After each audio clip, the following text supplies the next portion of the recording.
નમસ્કાર મિત્રો, વિડીયોમાં તમારું સ્વાગત છે। તો મિત્રો, અત્યારે હાલની ખૂબ જ મોટી અને દુઃખદ ખબર સામે આવી રહી છે। ત્યારે મિત્રો, તમને જણાવી દઈએ કે માતાના નજર સામે દીપડો 1 વર્ષની દીકરીને ઉઠાવી ગયો। જી હા મિત્રો, તો અત્યારે હાલની આ કાળજો કંપાવી નાખે તેવી ઘટના સામે મળી રહી છે। ત્યારે મિત્રો, અમરેલીના તારીગીર પૂર્વ દલખાણીયા રેન્જના ત્રબકપુરા ગામે હૃદયદ્રાવક ઘટના બની હતી।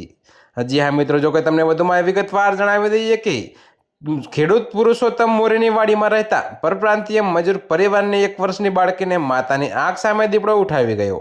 જે આ મિત્રોને શિકાર કરી નાખ્યો હતો। ત્યારે મિત્રો, તમને વધુમાં એ પણ જણાવી દઈએ કે જો કે મિત્રો, મળતી માહિતી પ્રમાણે અત્યારે હાલની આ ખૂબ જ મોટી ખબર છે। તો માતા રસોઈ બનાવતી હતી ત્યારે અચાનક દીપડો આવી પહોંચ્યો હતો। ત્યારે મિત્રો, આ ઘટનાથી પરિવારમાં શોક અને ગામમાં ભયનો માહોલ છવાયો છે।